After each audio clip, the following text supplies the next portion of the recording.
Hello everyone, welcome back to this YouTube channel. This is Simav here. Class 10th SST यानी कि SST के economics part को इस video में हम डील करेंगे और जो कि ये इकोनॉमिक्स का पहला चैप्टर और इकोनॉमिक्स सब्जेक्ट का ये पहला वीडियो होगा, वीडियो 1 होना है ये। इससे पहले हम लोगों ने पॉलिटिकल साइंस, हिस्ट्री और ज्योग्राफी के कुछ वीडियोज़ ऑलरेडी डन कर रखे हैं जहाँ पे MCQs ही है, जो कि इंपॉर्टेंट MCQs है चैप्टर वाइज। इस वीडियो में हम देखेंगे 2023-24 सेशन वाले जितने भी स्टूडेंट्स हैं सबके लिए प्री बोर्ड और बोर्ड दोनों के पॉइंट ऑफ व्यू से ये सारे के सारे 20 मोस्ट MCQs देखने वाले हैं जो इकोनॉमिक सब्जेक्ट से होगा। तो देखते हैं कौन कौन से MCQs है। So here is the first MCQ number 1। देखते हैं क्या कहता है। To compare the development of countries there dash is considered to be one of the most important attributes, यानी कि किसी भी देश के विकास की तुलना अगर करने के लिए जाए, कोई भी डेवलपमेंट के बेस पे अगर किसी भी कंट्री को क्या करना है, कंपेयर करना है, तो यहाँ पे कुछ एट्रीब्यूट्स, कुछ गुण दिए गए, कुछ विशेषता दी गई है। अब इनमें से कौन सा one of the important attribute हो सकती है? ऑप्शन है इनकम, दूसरा है पॉपुलेशन, तीसरा है डेमोग्राफिक्स, चौथा है नन ऑफ द अबव। देखिए इनकम तो नंबर 1 पे ऑप्शन ए ही होना है, income is the best option is here. But दूसरा में पॉपुलेशन, देखिए पॉपुलेशन दो तरीके से काम करती है। अगर किसी देश की पॉपुलेशन बहुत ज़्यादा हो और वो सारे के सारे पॉपुलेशन कुछ काम करे, कुछ आर्थिक क्रिया करे, तो उस कंडीशन में पॉपुलेशन ठीक है। अगर उस पॉपुलेशन में ज़्यादातर अगर बेरोजगार बैठे हैं जो काम नहीं कर रहे हैं, तो फिर उस कंडीशन में हमारा पॉपुलेशन फिर नेगेटिव इंपैक्ट डालना शुरू कर देगा। और डेमोग्राफिक्स जहाँ तक होती है वो पॉपुलेशन के स्टडी को ही हम डेमोग्राफिक्स कहते हैं। सो ऑप्शन ए यहाँ पे सही होगा, जो कि इनकम। जितनी अच्छी इनकम होगी उतनी अच्छी उस कंट्री की डेवलपमेंटल एट्रीब्यूट कह सकते हैं, उस कंट्री की कंडीशन उतनी ही अच्छी होगी। अगला सवाल है, for development people look at a mix of, development के लिए अगर देखा जाए तो लुक क्या, लोग क्या चीज़ों को देखते हैं, किस चीज़ों के मिक्सअप को देखते हैं यहाँ पर? ऑप्शन है गोल, दूसरा है रिस्पॉन्सिबिलिटीज, तीसरा है अकाउंटेबिलिटी, चौथा नन ऑफ द अबव। तो ध्यान देंगे, गोल यानी लक्ष्य का होना इंपॉर्टेंट है कि डेवलपमेंट के लिए अगर लोग देखेंगे तो सबसे पहले गोल का होना इंपॉर्टेंट है। दूसरा रिस्पॉन्सिबिलिटी, जिम्मेदारियां एट्रीब्यूट में नहीं आएगा, लोग जिम्मेदारियों को नहीं देखेंगे। दूसरा अकाउंटेबिलिटी यानी कि जवाबदेही, जो भी आंसरेबल होगा उसको भी चीज़ों को नहीं देखेंगे। और चौथा नन ऑफ द अबव।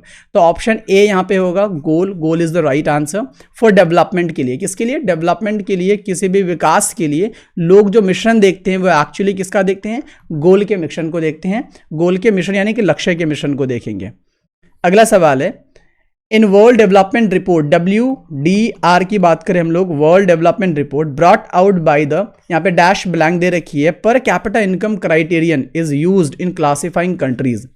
यानी कि वर्ल्ड डेवलपमेंट रिपोर्ट के अनुसार हम देखेंगे पर कैपिटा इनकम क्राइटेरिया को यूज करके कंट्री को क्या करती है, वो क्लासीफाई करती है। तो इनमें से वो कौन सा बोर्ड है जो इस चीज़ों को कंप्लीट करती है? क्या वो काम यूनिसेफ करती है, क्या वो काम वर्ल्ड बैंक करती है, या फिर वर्ल्ड इकोनॉमिक फोरम करती है, यूनाइटेड नेशन करता है? तो याद रखेंगे, जब अगर हम वर्ल्ड डेवलपमेंट रिपोर्ट WDR की बात करेंगे तो इसकी रिपोर्ट कंप्लीटली तैयार करती है वर्ल्ड बैंक। कौन करेगा? वर्ल्ड बैंक तैयार करती है। और इसका मेन क्राइटेरिया यूज किया जाता है पर कैपिटा इनकम को। पर कैपिटा इनकम को यूज करके वो कंट्रीज को क्या करते हैं? क्लासीफाई करते हैं। कौन? वर्ल्ड डेवलपमेंट रिपोर्ट के अनुसार ये रिपोर्ट तैयार करती है। कौन करेगा? World bank. Please keep in mind. अगला सवाल है नंबर 4 में, literacy rate measures the proportion of literate population in the dash as group. यानी कि लिटरेसी रेट को मेजर करने के लिए, साक्षरता दर को मापने के लिए वो कौन सा आयु वर्ग है जिसको क्या किया जाता है, यहाँ पे इस प्रोपोर्शन में मापा जाता है, लिया जाता है? वह आयु वर्ग क्या 10 एंड अबव है, या 21 एंड अबव है, या 7 एंड अबव है, या 18 एंड अबव है? तो याद रखेंगे प्लीज, लिटरेसी रेट में काउंट करने के लिए 7 एंड अबव को काउंट किया जाता है। यानी कि जो बच्चा 7 वर्ष या उससे अधिक उम्र का अगर होगा तो उनको लिटरेसी लिटरेसी रेट में उसको काउंट कर लिया जाएगा। अब 7 वर्ष आने के बाद उन्हें थोड़ी सी रीडिंग आनी चाहिए एंड उसको साथ साथ राइटिंग आनी चाहिए और थोड़ी बहुत अंडरस्टैंडिंग आनी चाहिए। किसको अंडरस्टैंडिंग करने का? यानी कि कुछ कैलकुलेशन वगैरह दे दिया जाए, मैथ्स का जोड़ घाटा वगैरह इस तरह का अगर कैलकुलेट कर ले वो, तो उस बच्चे को लिटरेट कहा जाएगा। तो याद रखेंगे वो एज जो है वो 7 वर्ष और उससे अधिक है। नेक्स्ट है नंबर 5 में, net attendance ratio is the total number of children of the age group. यहाँ पे भी एज ग्रुप की बात करेंगे, डैश दिया गया, attending school as a percentage of total number of children in the same age group. यानी कि शुद्ध उपस्थिति अनुपात की बात करें, नेट अटेंडेंस रेशियो की बात करेंगे, तो स्कूल जाने वाले वो कौन सा आयु वर्ग के बच्चे हैं जिनकी कुल जनसंख्या है जो समान आयु वर्ग के बच्चों की कुल संख्या का प्रतिशत भी होता है। तो याद रखेंगे नेट अटेंडेंस रेशियो निकालने के लिए हम बच्चे का एज ग्रुप लेते हैं 14 से 15 साल तक, 14 से 15 साल तक 14 to 15 ईयर्स के जितने भी बच्चे हैं उन सबको नेट अटेंडेंस रेशियो में रखते हैं। 17 18 नहीं होना है, 9 एंड 10 भी नहीं होना है, 12 एंड 13 भी नहीं होना है। So please keep in mind 14 and 15 years. अगला है नंबर 6 में if the body mass index, ये BMI बहुत इंपॉर्टेंट टॉपिक है 10th के इकोनॉमिक्स सब्जेक्ट में।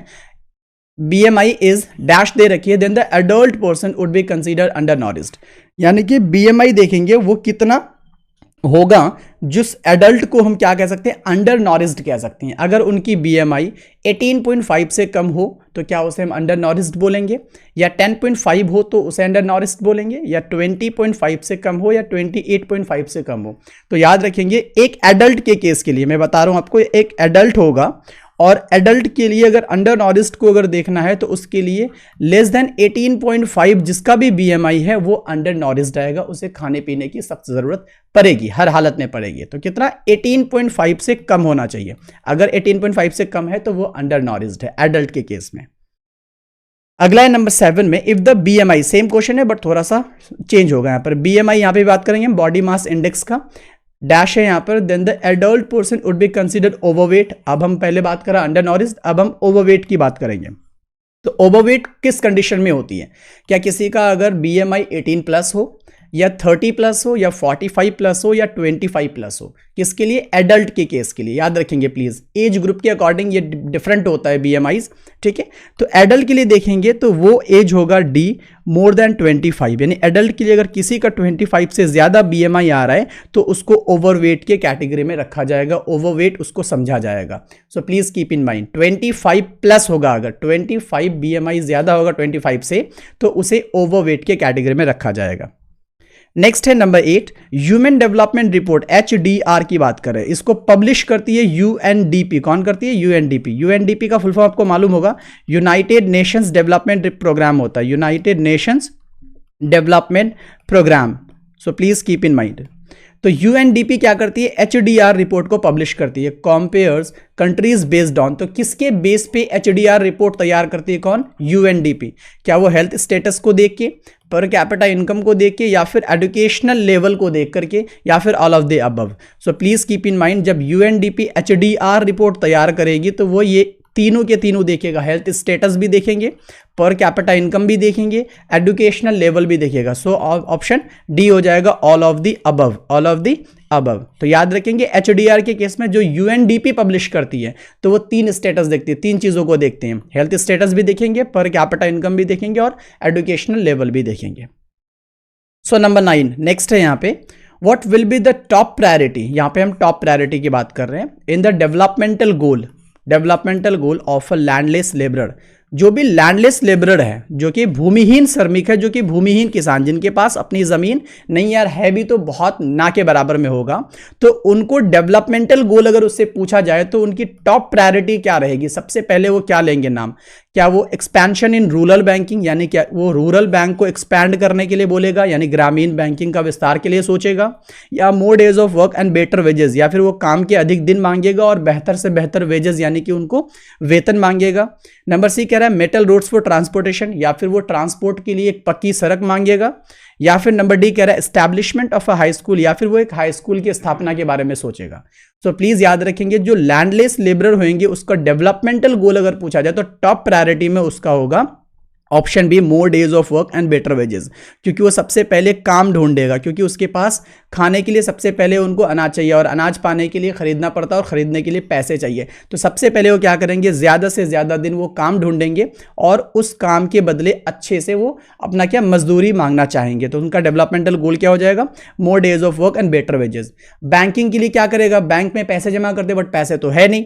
नेक्स्ट है आपका मेटल रूट्स फॉर ट्रांसपोर्टेशन। अब ट्रांसपोर्टेशन के लिए मेटल रूट तब चाहिए जब हमारे पास अच्छी सी गाड़ी हो या फिर अच्छा सा बढ़िया वाला एक ट्रांसपोर्टेशन हो, ट्रांसपोर्ट हो, बट ऐसा कुछ है ही नहीं व्हीकल्स वगैरह, देन ये भी ऑप्शन गलत में जाएगा। और एस्टैब्लिशमेंट ऑफ हाई स्कूल, तो स्कूल हम तभी जाएंगे ना जब पेट में अनाज रहेगा हमारा। सो ये 3 के 3 ऑप्शन हमारा गलत होगा। So option B is the right answer, more days of work and better wages. But एक बात साथ साथ याद रखना, सोसाइटी में जितने भी लोग रहते हैं सबके डेवलपमेंटल गोल्स जो होते हैं वो अलग अलग होते हैं। तो हमने यहाँ पे जो डेवलपमेंटल गोल पता करा वो लैंडलेस लेबरर का पता करा।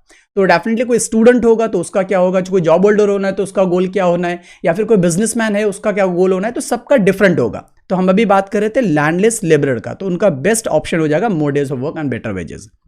सो here is the 10। Pick out the correct meaning listed below define average income. यहां पे बताया जा रहा है एवरेज इनकम का बेस्ट डेफिनेशन क्या चूज कर सकते हो, जो कि 4 ऑप्शन में यहां पे दे रखा है। एवरेज इनकम को हम हिंदी में क्या कहते हैं, औसत आय कहते हैं। सो फर्स्ट ऑप्शन कह रहा है average income of the country means the total income of the country.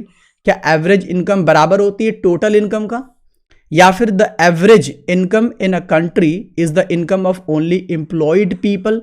क्या वो कह रहा है कि किसी भी देश का जो औसत आय होता है केवल जो नौकर पेशी वाले यानी नौकरी पेशा वाला जो बंदे होते हैं या फिर लोग होते हैं उनकी आय को बोलते हैं। या तीसरा कहते हैं average income is the same as per the per capita income. क्या पर कैपिटा इनकम को एवरेज इनकम कहा जाता है, या फिर the average income includes the value of property held, या एवरेज इनकम उनको बोलते हैं जिनके पास प्रॉपर्टी है, खुद की संपत्ति है। तो याद रखेंगे इन सारे ऑप्शन में से ऑप्शन सी सही होगा। एवरेज इनकम की जहां तक बात करेंगे तो पर कैपिटा इनकम ही हमारी एवरेज इनकम होती है। तो उसको फाइंड आउट करने के लिए डेफिनेटली हम क्या करेंगे, पर कैपिटा इनकम जितने भी लोगों का होता है उनको मल्टीप्लाई करेंगे टोटल पॉपुलेशन से, और जो हमारा अमाउंट बन के निकलेगा वही हमारी होती है एवरेज इनकम। सो प्लीज याद रखेंगे option C is the right answer. Average income is the same as the per capita income. Next है number 11। Pick out the cause that the enhances environmental degradation. So यहाँ पे 4 option दिया गया, इनमें से किसी एक को क्या करनी है, हमें चूज करनी है जो क्या करता है, इन्वायरमेंटल डिग्रेडेशन को इनहांस करती है, बढ़ाती है। यानी कि वो कारण का चयन करो भाई, उन कारण को बताओ जो पर्यावरणीय गिरावट को क्या करती है, बढ़ाता है। तो प्लीज याद रखेंगे ऑप्शन देखते हैं। प्लांटिंग ऑफ ट्रीज, दूसरा है prevention of factory waste getting mixed up with the river water, तीसरा है ban on use of plastic bags, चौथा है allowing increase in the level of exhaust fumes emitted by cars, buses and truck etcetera. यानी कि सबसे पहला planting trees, पेड़ लगाना क्या इन्वायरमेंट को डैमेज करता है, नहीं भाई कितना ही नहीं करता, वो इन्वायरमेंट को और बेटर करता है, तो ऑप्शन ए तो होना ही नहीं है। दूसरा कह रहा है प्रिवेंशन ऑफ फैक्ट्री वेस्ट, यानी कि कारखाने के जो कचड़े जितने भी होता है ना वो नदी में जाके मिलता है। अब नदी में मिलने से उनको क्या करना है, रोकना है, उसको क्या करेंगे हम, रोकेंगे। क्या इससे हमारा इन्वायरमेंट डैमेज होगा, कतई नहीं होगा, इन्वायरमेंट हमारा बेटर होगा। सो ऑप्शन डी बी भी नहीं होना है। सी में देखते हैं ban on use of plastic bags, क्या करा है, प्लास्टिक बैग का उपयोग को क्या करेंगे, बैन करेंगे, प्रतिबंध करेंगे। तो इससे भी हमारा इन्वायरमेंटल डिग्रेडेशन नहीं होगा बल्कि इन्वायरमेंट और भी बेटर होगा। सो 3 ऑप्शन जा चुका है, तो ऑब्वियस सी बात है एक ही ऑप्शन बचा जो ऑप्शन डी होगा, बट फिर भी देखते हैं क्या कह रहे हैं। Allowing increase the level of exhaust fumes emitted by bus, car पहले बस है, फिर उसके बाद ट्रक एटसेट्रा। तो याद रखेंगे जो कार बस और ट्रक आदि से जो धुआं निकलता है ना उसकी स्तर को बढ़ाने के लिए कह रहा है। तो ऑब्वियस ही बात है जब हम कार बस इस तरह के अगर व्हीकल्स का अगर क्या करेंगे, धुएं को अगर बढ़ाने की अनुमति दे दे, परमिशन दे दें, अलाउ कर दें, तो डेफिनेटली हमारी जो इन्वायरमेंट है वो डिग्रेड होना स्टार्ट होगा, उनका नीचे गिरना शुरू हो जाएगा। सो प्लीज याद रखेंगे यहां पे जो होगा हमारा ऑप्शन डी हो जाएगा। देखते हैं next number 12। What will be the aspiration of an educated urban employed youth? यहां पे कहा जा रहा है एक शिक्षित शहरी बेरोजगार युवा है भाई, उनकी आकांक्षा यानी उनकी एस्पिरेशन क्या हो सकती है या फिर क्या होगी। ऑप्शन देख रहा है an educated urban employed unemployed youth will aspire for better opportunities in agriculture. क्या भाई वो पढ़ा लिखा बंदा कृषि के क्षेत्र में एक बेटर अपॉर्चुनिटी मांगेगा? तो भाई बिल्कुल हो सकता है, अगर वो कृषि के लेवल में अगर पढ़ाई करिए, एग्रीकल्चर के क्षेत्र में पढ़ाई करिए, तो डेफिनेटली वो सोच सकता है, ही कैन थिंक। बट यहाँ पे ऐसा कुछ दिया हुआ नहीं है, तो मेरे ख्याल से ये ऑप्शन तो बिल्कुल भी गलत हो जाएगा, क्योंकि एक पर्टिकुलर जगह की बात करी जा रही है, एग्रीकल्चर की बात करी जा रही है, तो ये ऑप्शन तो होना नहीं है। दूसरा कह रहा है support from government at every step in life for his upward movement, यानी कि वो हर एक स्टेप पे जैसे वो आगे बढ़ना चाहता है उसमें हर कदम पे सरकार का वो समर्थन करेगी। भाई ये भी तो कोई ऑप्शन तुक नहीं लग रहा है कि ये इस क्वेश्चन से जाके मैच करे, सो दूसरा ऑप्शन भी नहीं लगेगा। तीसरा कह रहे हैं an urban educated unemployed will aspire for good job opportunities where his education can be made use of. So C यहाँ पे अपन को सही लग रहा है, बट डी भी देखेंगे, बट सी का हिंदी में देखो क्या कह रहा है, एन अर्बन एडुकेटेड अनएम्प्लॉयड, यानी एक शहरी शिक्षित बेरोजगार युवा जो भी होगा वो सबसे पहले तो एक अच्छी जॉब अपॉर्चुनिटी के बारे में सोचेगा। अच्छी जॉब अपॉर्चुनिटी से कोई पर्टिकुलर फील्ड की हम बात नहीं कर रहे हैं, डेफिनेटली वो जिस फील्ड में बात करेगा या फिर पढ़ाई करेगी वो उसी फील्ड में अच्छे से अच्छे जॉब की सर्च में घुसेंगे, तो बेटर है, ये तो होना ही चाहिए। And where his education can be made use of, you know, और जो उन्होंने एजुकेशन शिक्षा हासिल की है उसी के बेस पे उनको क्या मिलनी चाहिए, जॉब मिलनी चाहिए। तो ये उनकी आकांक्षा होगी, ये उनकी एस्पिरेशन होगी डेफिनेटली। सो सी यहाँ पे सही लग रहा है, बट डी कह रहा है better facilities for recreation for his leisure time. उन्होंने कहा कि खाली समय को यूज करने के लिए मनोरंजन की बेहतर सुविधा में कौन मांगे भाई, कोई नहीं मांगेगा बेहतर सुविधा। यहाँ पे मनोरंजन कैसा है, यहाँ पे यूथ ही बेरोजगार बैठा है तो उसको कोई मनोरंजन नहीं चाहिए। सो प्लीज डी तो कतई नहीं होना है। सो ऑप्शन डी तो नहीं होगा, बी भी नहीं होगा, ए भी नहीं होगा। So option C is the right answer. Next number 13 देखते हैं, पर कैपिटा इनकम हाइट्स। जो पर कैपिटा इनकम होता है PCI, पर कैपिटा इनकम जो होता है वो छुपाती है, सॉरी छुपती नहीं, छुपाती है, यहाँ पे हो जाएगा। तो क्या चीज़ छुपाती है, डिस्पैरिटीज छुपाती है, एवरेज इनकम को छुपाती है, या टोटल पॉपुलेशन को छुपाती है, या नन ऑफ दीज, इनमें से कोई भी नहीं। सो याद रखेंगे ये जो छुपाती है वो डिस्पैरिटीज को छुपाती है, असमानताओं को छुपाती है।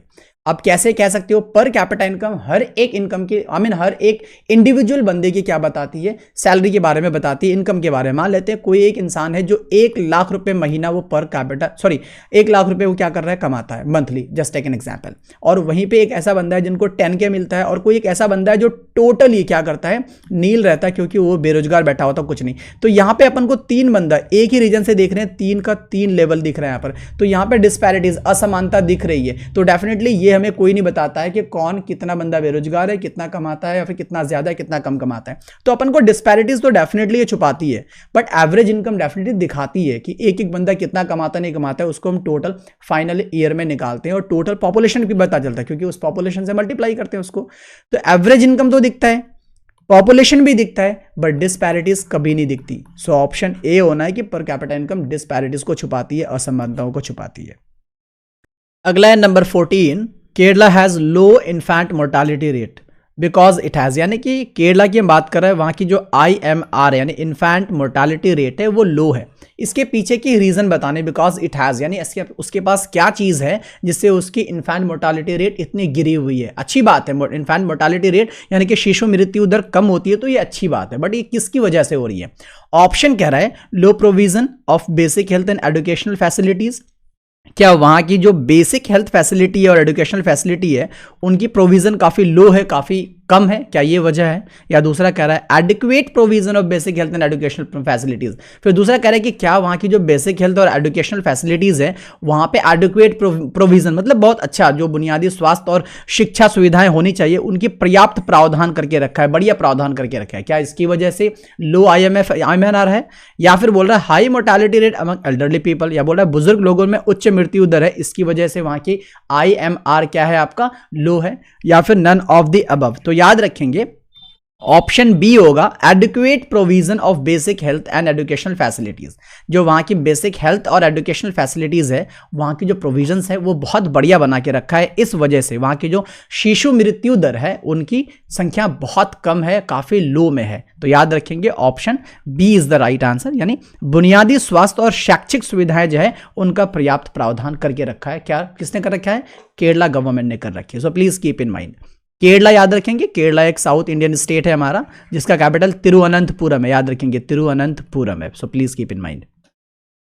अगला पॉइंट है number 15, the per capita income of different countries is counted in which currency. यहाँ पे करेंसी की बात करेंगे, देखो करेंसी है और पर कैपिटा इनकम दिखानी है अलग अलग कंट्रीज का। अलग अलग कंट्रीज में जो हम काउंट करते हैं, हर एक कंट्री की जो पर कैपिटा इनकम को काउंट करके जो रिपोर्ट पेश करी जाती है या फिर कोई भी रिपोर्ट निकाला जाता है, तो उसमें हम कौन सा करेंसी यूज करते हैं, रुपीज यूज करते हैं, पाउंड यूज करते हैं, या US डॉलर यूज करेंगे, या कनाडियन डॉलर यूज करेंगे। सो ये मैक्सिमम मेरे ख्याल से सब बच्चों को पता होगा, ऑप्शन सी होना है, US डॉलर यूज किया जाता है। USD हम क्या करते हैं, यूज करते हैं किस निकालने के लिए, पर कैपिटा इनकम, यानी कि अलग अलग दुनिया के अलग अलग देशों के लिए निकालेंगे तो हम USD यूज करेंगे। USD यानी United states dollar, United states dollar. और यहां तो आपको मालूम ही होगा, जहां तक रुपीज की बात करेंगे तो रुपीज इंडिया का करेंसी है, इंडिया का करेंसी हो जाएगा रुपीज। और पाउंड जहां तक मैं अगर छोटा सा बता दूं तो इंग्लैंड जैसा कंट्री है जो कि पाउंड यूज करता है, और उसी के साथ US डॉलर बोले तो यूनाइटेड स्टेट्स यानी अमेरिका डॉलर यूज करती है, और कनाडियन डॉलर बोले तो वो भी डॉलर है बट कनाडियन डॉलर तो कनाडा का, कनाडा जो देश है हमारा कनाडा, वो यूज करती है Canadian dollar. So please keep in mind, but याद रखेंगे अलग अलग कंट्रीज को काउंट करने के लिए हम US डॉलर ही यूज करते हैं। अगला सवाल है number 16, which one of the following is not a base for preparation of human development index. यानी कह रहे हैं यहाँ पे HDI, इस इंडेक्स को तैयार करने में, प्रिपेयर करने में कौन सा बेस है जिसे यूज नहीं किया जाता है। यहाँ पर ऑप्शन दे रखा है, 4 ऑप्शन है, इन 4 बेस में से अपन को बताना है वो कौन सा यूज नहीं किया जाता है। क्या हम लिटरेसी रेट को यूज नहीं करते, क्या लाइफ एक्सपेक्टेंसी को यूज नहीं करते, या इंडस्ट्रियलाइजेशन को यूज नहीं करते, या पर कैपिटा इनकम को यूज नहीं करते। तो बहुत आसान सा सवाल है, मेरे ख्याल से मैक्सिमम स्टूडेंट्स को मालूम होगा। लिटरेसी रेट हर हालत में यूज करते हैं। लिटरेसी रेट यानी कि साक्षरता दर, यानी कितने पढ़े लिखे लोग हैं, कितने परसेंटेज पढ़े लिखे लोग हैं, इनको गिनती बिल्कुल करते हैं।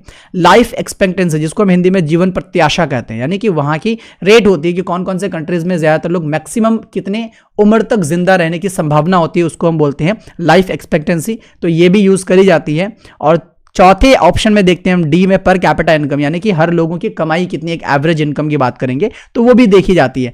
बट ऑप्शन सी में जो इंडस्ट्रियलाइजेशन जो दे रखा है, यानी कि औद्योगिकीकरण, इसका यूज कतई नहीं किया जाता है। सो ऑप्शन सी हो जाएगा यहां पर इंडस्ट्रियलाइजेशन, जिसका यूज नहीं किया जाता है। क्या करने के लिए? HDI तैयार करने के लिए, यानी कि ह्यूमन डेवलपमेंट इंडेक्स तैयार करने के लिए। So please keep in mind industrialisation यहां पे हो जाएगा। नेक्स्ट है number 17, full form of SED, यानी कि SED का फुल फॉर्म बताना है भाई। ऑप्शन है sustainable economic development, simple economic development, sound economic development, या नन ऑफ दीज। तो आसान सा है मेरे ख्याल से, SED का जो फुल फॉर्म होगा वो सस्टेनेबल इकोनॉमिक डेवलपमेंट होना है, sustainable economic development. So please keep in mind, Hindi में उसको बोलेंगे सतत आर्थिक विकास, सतत आर्थिक विकास, sustainable economic development. So please keep in mind.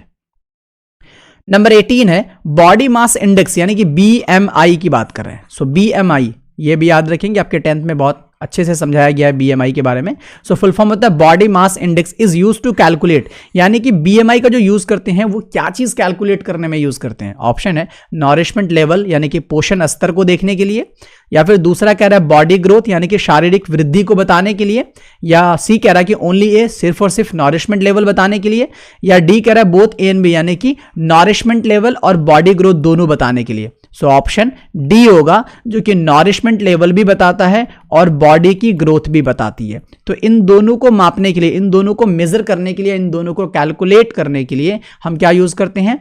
BMI use करते हैं। और इनसे रिलेटेड 2 MCQ हमने पहले डन किया, तो उसको दोबारा से रिपीट कर ले ताकि आपको और भी अंडरस्टैंडिंग हो जाएगी। सो चलते हैं नंबर 19 में। सो here is the 19th question actually, which of the following is not true about development. हमें डेवलपमेंट के केस पे बतानी है कि इन 4 ऑप्शन में से कौन सा सही नहीं है, जो ट्रू नहीं है, जो फॉल्स है, ये चीजें बतानी है। देखते हैं ऑप्शन ए कह रहे हैं different people usually have the same goals, यानी कि अलग अलग लोगों का जो लक्ष्य होता है, गोल होता है, वो आमतौर पर एक ही जैसे होते हैं। या दूसरा कह रहा है different people can have different goals, यानी कि अलग अलग लोगों का जो गोल होता है, लक्ष्य होता है, वो भी अलग अलग हो सकते हैं। या तीसरा कह रहा है different people can have different as well as conflicting goals, यानी कि अलग अलग लोगों के जो लक्ष्य होते हैं वो एक्चुअली में अलग अलग तो होते ही हैं और उसके साथ साथ आपस में विरोधी भी होती हैं, परस्पर विरोधी भी हो सकते हैं। या डी कह रहा है different people can have different as well as conflicting goals regarding national development. तीसरा कह रहे हैं राष्ट्रीय विकास के संबंध में, यहां ये ऐड कर दिया गया राष्ट्रीय विकास, अलग अलग लोगों के जो अलग अलग क्या होते हैं भाई, गोल होते हैं, वो परस्पर विरोधी होते हैं, लेकिन राष्ट्रीय विकास के संबंध में बोला जा रहा है। तो इन 4 में से कौन सा होना है? तो प्लीज याद रखेंगे, काफी पेचीदा बना दिया ऑप्शंस ने।